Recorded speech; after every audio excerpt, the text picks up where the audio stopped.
So over the next 10 odd minutes, what I would want to do is speak about what immune profiling multiple myeloma is, what were the initial studies in this field in the peri-ACT period, what are the newer evidences that we have, what is the sample that we need to take when we are looking at the immune profiling, whether it's a peripheral blood sample or a bone marrow sample, and how this correlates with the MRD status.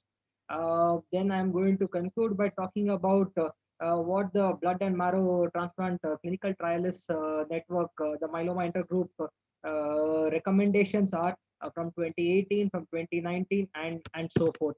So why is immune profiling in multiple myeloma so important? Basically, a complex relationship exists between multiple myeloma and immune system. So what happens is that the specific patient immunophenotype in the blood and the bone marrow could and definitely does impact the treatment outcome.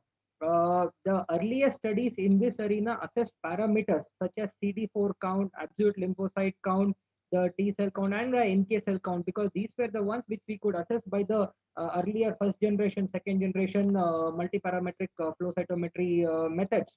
But there was a lot of heterogeneity in the studies, and this happened due to reasons like what was the correct sample to be taken, whether it was the peripheral blood or the bone marrow, what was the time that we do we analyze at the time of diagnosis, at the transplant stage, post transplant, something like a MRD setting, and whether we do it prior to maintenance therapy or during maintenance therapy. But there have been many advances in this field, more specifically in the technology that is available to study this in profiling. And these advances in the multi-parametric flow cytometry have enabled the development of more comprehensive immunophenotyping studies. Uh, so the initial studies in the peri-ACT period, the first study that I wanted to quote was done by Bhutani et al., and they used a simple 9-color flow cytometry panel. In this panel, they looked at they looked at cell population like the NK, the CD56 CD3 minus population, the NK T cell population, the T cell population subsets, and the TIM3 to assess the T cell activation rate. So again, the cells which were used here was the KIR2 DS4, the KIR3 DL1, the NKG2A, and I know that I'm railing out a lot of alphabets over here, but all of them will be relevant in my subsequent flow slides. So what this was done was to assess the NK and the NKT polarization as well as the T and B cell activation. And these markers told us about the polarization and the activation of T and B cells. Okay, this was done in the peripheral blood samples. Then the next study was done by the Foru et al. Group. They again used the same sort of a panel and a multiplex protein assay. What they did was, they wanted to quantify the inflammatory cytokines, the chemokines, and the growth factors, and to determine what the immune profiling was in the MRD positive patient subgroup as well as the MRD patient negative patient subgroup. So what they found out was, in the MRD negative patient subgroup, more frequently an inflammatory or a pro-angiogenic cytokine profile was seen, and a stronger Th1 bar 70 immune polarization was seen, along with the gamma delta T cell activation. And this correlated well with the MRT negative subgroup. Another study done by Ho et al. They studied 101 patients with multiple myeloma, and they also did a comprehensive IP analysis. Here, the immune phenotyping panel, they consider 20 different T cell subsets, 8 B cell subsets, and the NK and the dendritic cell subsets. Again, the MRD assessment was done in the post-transplant setting, and they tried to correlate how the immune profiling changed in the MRD positive versus the MRD negative subset of patients. So what all these studies did was, these studies suggested an association between the MRD status and the immunophenotype. They also, indicated the need for further research to better understand whether the immune phenotype associated with the MRT negativity is simply a marker of the immunologic health, or whether this itself determines MRD status, which means that, whether this is just a marker or whether it itself is an independent prognostic factor independent of the MRD status. So in the next few slides, I will talk about what and scientific evidences we have in the current era on immune phenotyping and multiple myeloma. So this slide basically talks about, the peripheral blood immune profiling of patients with multiple myeloma, and how we are able to correlate that with circulating tumor plasma cells. So the data available till now, this suggests that, patients of multiple myeloma who have circulating tumor plasma cells, CTPCs as we would abbreviate it, they are associated with a poor prognosis and a poor overall survival. However, the correlation of the immune profiling with this CTPCs was unknown till this point of time. So this study basically aimed to evaluate the CTPCs, aim to evaluate the immune profiling in the peripheral blood of patients with newly diagnosed multiple myeloma, and try and correlate them with results, correlate the results with the presence of low or high number of circulating tumor plasma cells. So the myeloid-derived stem cells and the major immune T cell subpopulation, including the Tregs in the peripheral blood of newly diagnosed patients, was studied. The percentage of so one of the important things that tried to localize over here is the myeloid-derived stem cell population. Whether the MDCSs and the Tregs, whether they correlated with the presence, concomitant low presence of circulating tumor plasma cells. So any patient who has the immune profile consisting of high levels of Tregs and MDCSs, they correlated with a low level of circulating tumor plasma cells. And they used a technique called next generation flow cytometry, and I'll talk about this a little later. So they showed that 12 patients had a high and 14 patients had a low CTPC in the period. So basically, the MDSCs were significantly more abundant, and this was statistically significant in patients with low circulating tumor plasma cells, whereas the immune profile of T cells revealed the presence of an increased percentage of proliferating Tregs in those with a low circulating tumor plasma cells, and the increase of naive CD4 cells in patients with high CTPC. So here now we are able to say that, the immune profiling is not just a marker of the MRD status or the CTPC status, that itself determines whether a patient is going to have a higher circulating tumor plasma cell burden or a lower circulating tumor plasma cell burden. So a more effective immune surveillance mechanism in patients with low CTPC, mediated by the interaction of myeloid MDSCs and Tregs, this likely controls the circulating tumor plasma cell expansion, and this may contribute to a more favorable prognosis. This slide basically looks at the question of whether the MRD monitoring and the immune profiling in multiple myeloma patients, in multiple myeloma in elderly patients, whether they correlate and how well they correlate. So here some of the things in this slide that I want us to see is that, if you look at the panel which says B, so there are three clear clusters: cluster A, cluster B, and cluster C. And this clustering was done on the basis of certain subpopulation of T cells and the dendritic and the NK T cells, and I'm going to talk about them in the next few slides. So when we divide them into particular clusters, they showed a remarkably different survival and MRD status.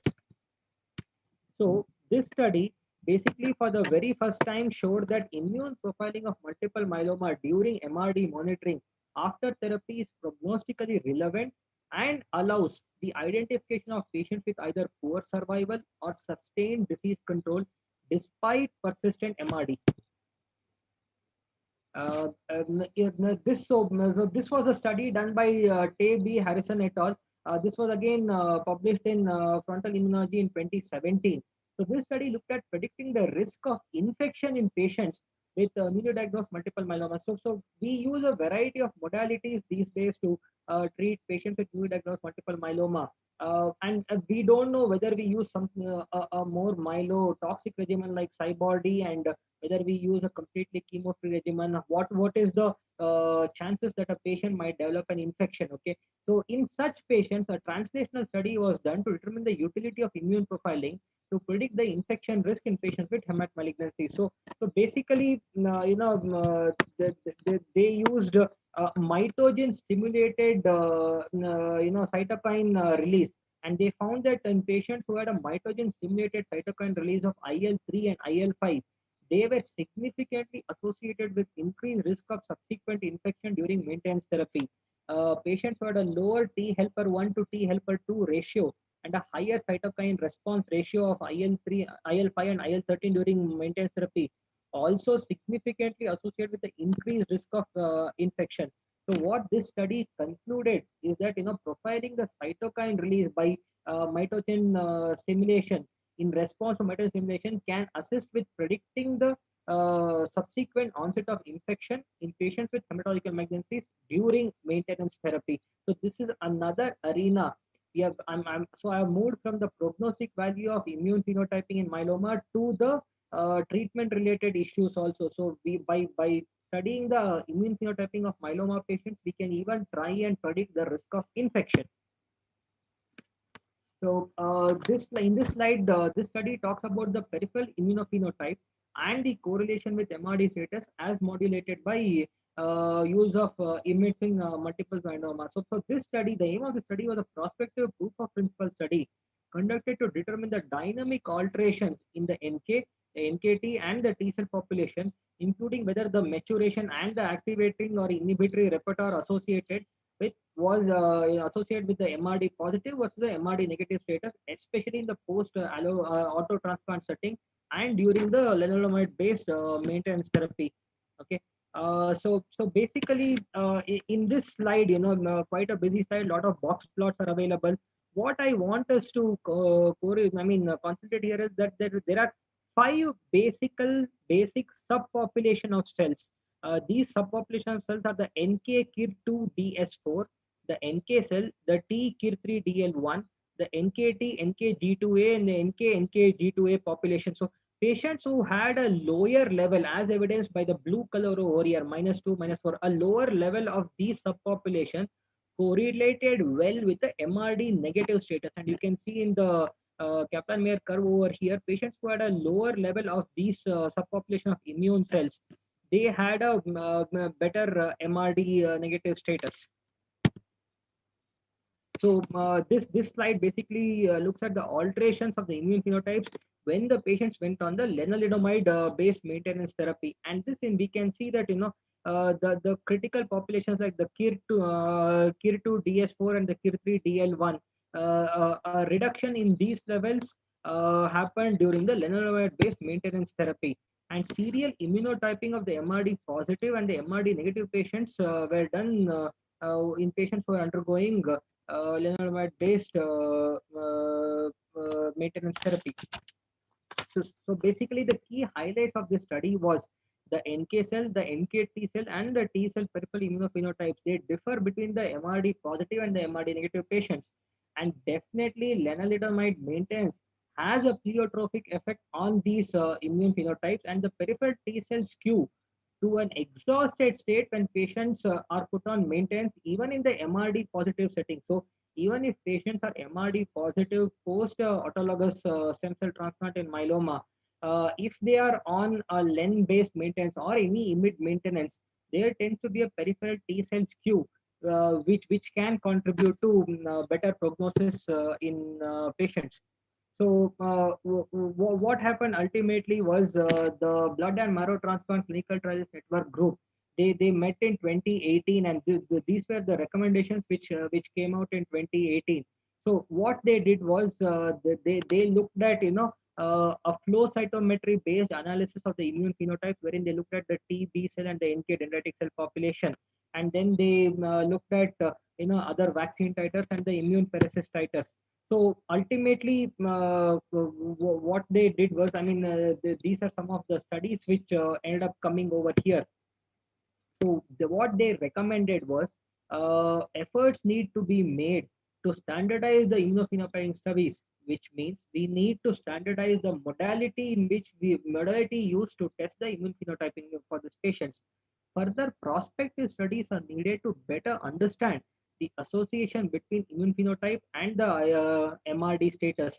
Further studies are also needed to determine whether immune phenotyping can be used as a predictor to predict the risk of progression to multiple myeloma.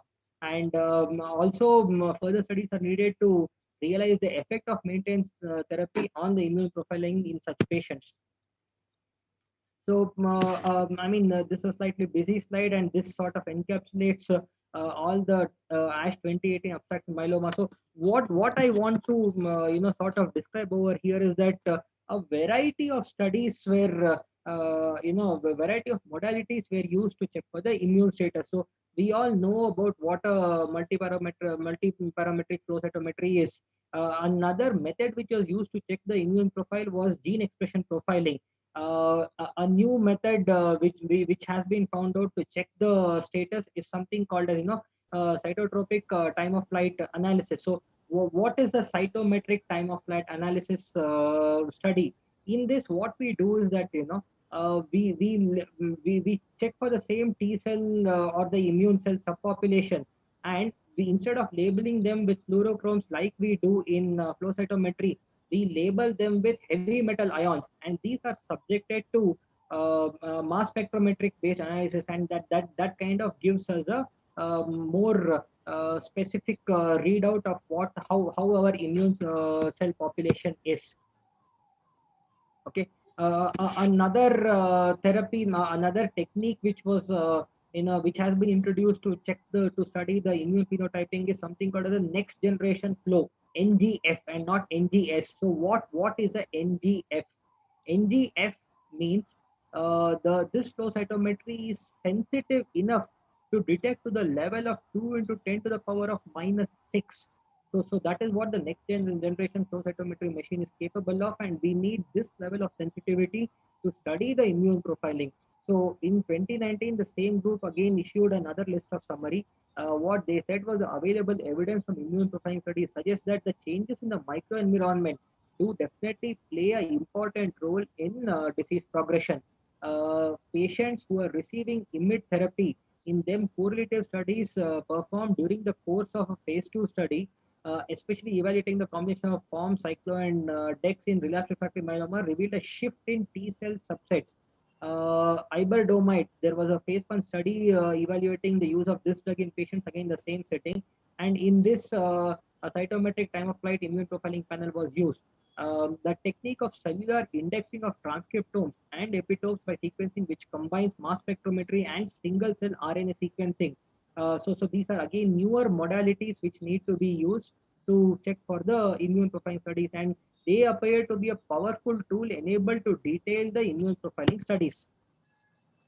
So a simultaneous MRD and the immune monitoring study using flow cytometry, they have revealed that patients who have been diagnosed, who are undergoing auto SCT and on consolidation, who have a higher CD27 to CD27 plus T cell ratio, have prolonged PFS irrespective of the MRD status. So we have now moved from the era wherein MRD predicts the PFS in myeloma to a state wherein the IP predicts the MRD, IP predicts the progression-free survival. The single cell RNA T cell receptor sequence analysis using tumor infiltrating lymphocytes from a subset of patients revealed that patients were primarily CD8 and included senescent, effector, and exhausted cells. So in this, the again, patients who had CD27 positive T cells were mainly CD4 and remaining the CD8 plus T cells had a predominant immunosuppressive phenotype. And the use of this particular technique in a patient population who was on Darapam based protocol, this showed that CD27 positive effector memory T cells are expanded in the treatment sensitive setting, whereas cytotoxic T cells are terminally exhausted in the treatment resistant setting. So there is a definite role for cytotoxic T cells to play, and that sort of predicts the immune status as well as the response to treatment in patients who are on various sort of targeted or immune modifying agents in multiple myeloma.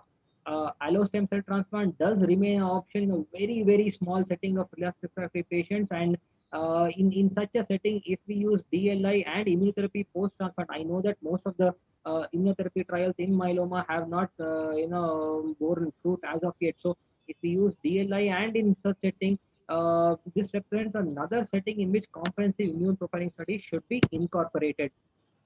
So to conclude my talk, immune profiling may have the potential to serve as a predictive biomarker in several settings. For example, it is also possible that immune phenotype at diagnosis could be used to identify the induction regimen predicted to have the best depth of response. In the maintenance setting, it is possible that the immune profile could be used to guide decisions, especially regarding the choice and the duration of maintenance therapy. It is critical that immune profiling become incorporated into as many prospective studies as possible. And in addition, emphasis needs to be placed on developing standardized panels by which we can assess the immune phenotype such that the results from these studies can be more easily compared. Thank you very much for patient listening. I'm happy to take any questions.